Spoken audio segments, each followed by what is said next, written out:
yéen ngeen jóge Thiès nekk fa ay responsable politique ñii nekkoon ci PS ak PDS ñëw fii tey ma janoog yéen te waxuma leen dara ci suma diggante ak Idrissa Seck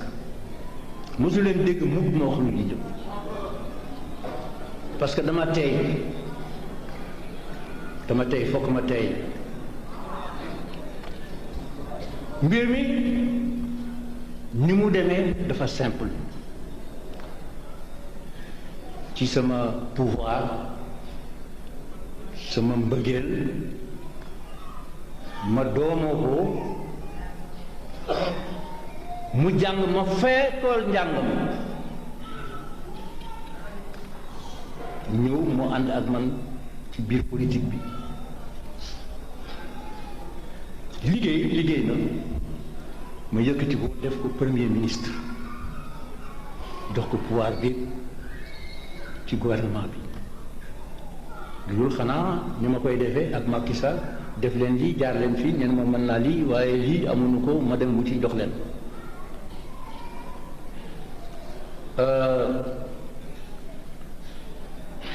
ma jox ko parti bi yaakaar naa ni confiance mënul weesu foofu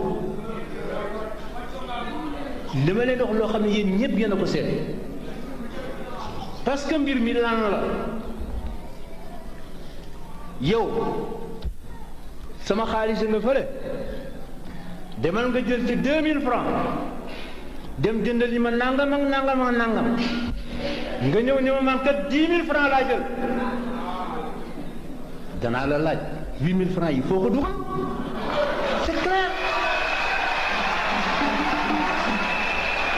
lii rek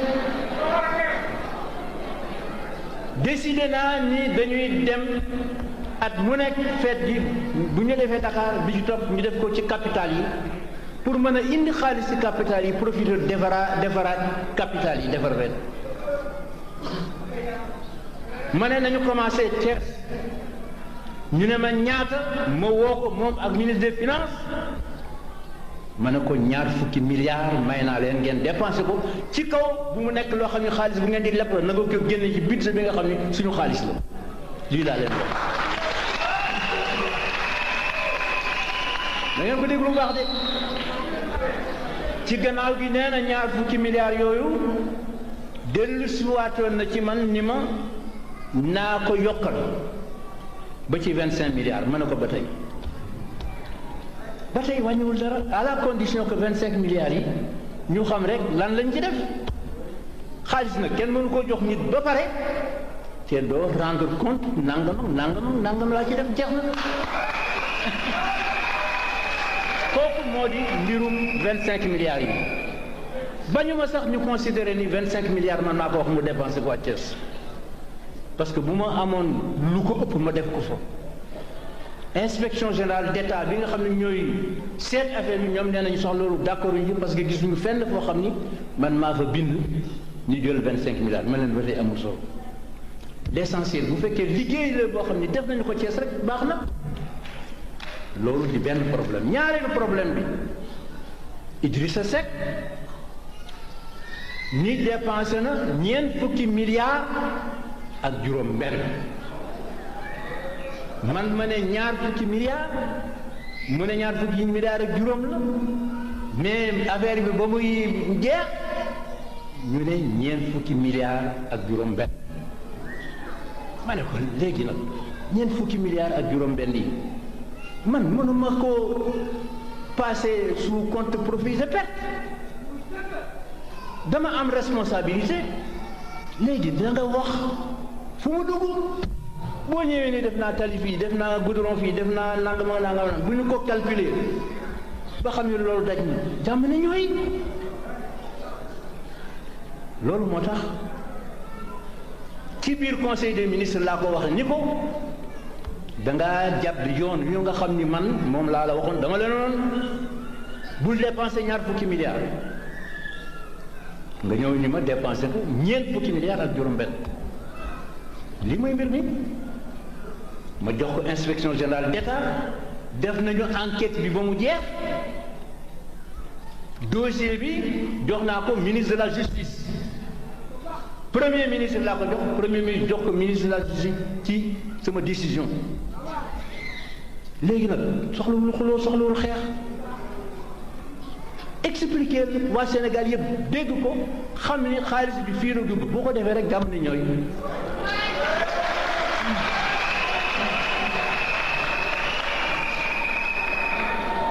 lii moo di li ma leen bëggoon a wax bu ngeen ma ci déggaat na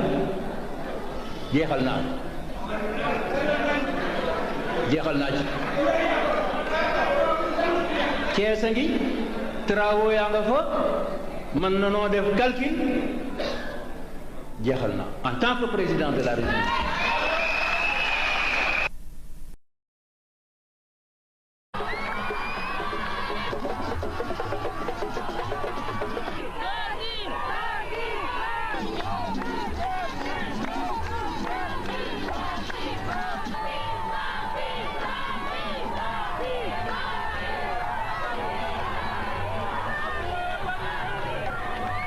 Ce sont des milliers et des milliers de Halpulaar qui ont pris d'assaut le stade Amadou Barry de Guédiawaye pour ce méga meeting dont l'objectif est de remercier le président de la République.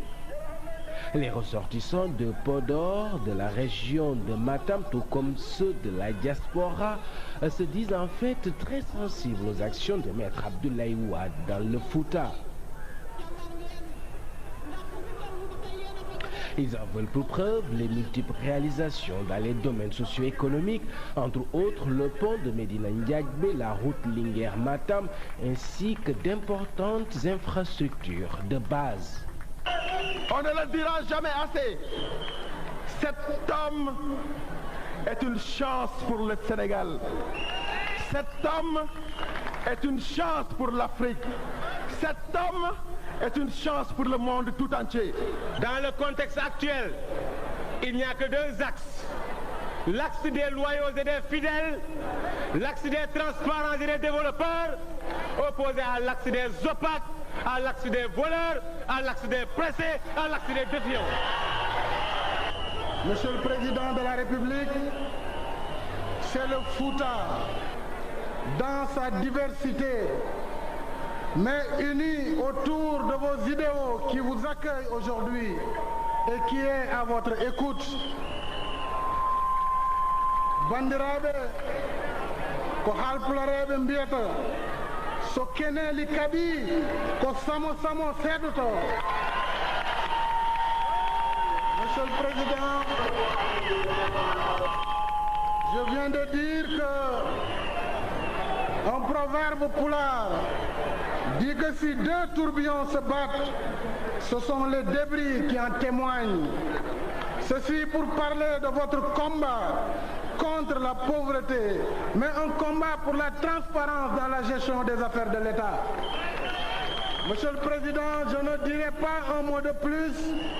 car c'est le peuple du Fouta qui est venu pour vous écouter, qui est venu pour vous entendre, qui est venu pour exécuter vos mots d'ordre. Voilà pourquoi, en militant discipliné, en fils averti, je ne saurais que m'arrêter là pour vous laisser la place afin de parler au Fouta et au peuple qui vous écoute. Bokar Sidikh Kane, le maire de Guédiawaye, Awa Diop, la responsable nationale des femmes libérales, le député Amadou Sall au nom des libéraux de l'extérieur ont chacun abondé dans le même sens en réaffirmant leur détermination derrière leur frère secrétaire général national. Alternant parfaitement le français, le wolof et le pulaar, le chef de l'État, secrétaire général national du PDS, a exprimé tout d'abord sa fierté à l'endroit des organisateurs du méga-meeting. En particulier, Maître Abdoulaye Wade a rendu grâce à Dieu et remercié les chefs religieux et les dignitaires du Fouta, avec à leur tête Thierno Mountaga Tall. Le parti à l'Assemblée nationale a fait un bloc homogène derrière le secrétaire général national. Beaucoup de gens ont perdu leurs illusions. Un meeting comme celui-ci continuera, s'il leur restait encore quelques illusions, à les dissiper. Parce que am na ñoo xam ni yàlla dafa def sama papa daan na wax ni ñu bare bu ñu lambee daj ñu dara nañ naan fii dara newu fii. lamb daj PDS, le premier parti du Sénégal, le parti le plus solide, le plus homogène du Sénégal, te bu ñu demee élection danañu ko gis. Parlant particulièrement de Macky Sall, le président Wade dira que c'est un premier ministre qui se caractérise par le sérieux, le travail, l'engagement et la fidélité. Pour toutes ces raisons, Maître Abdoulaye Wade a appelé les anciens, les jeunes, les hommes et les femmes à l'unité et à la cohésion autour de Macky Sall et des responsables du PDS.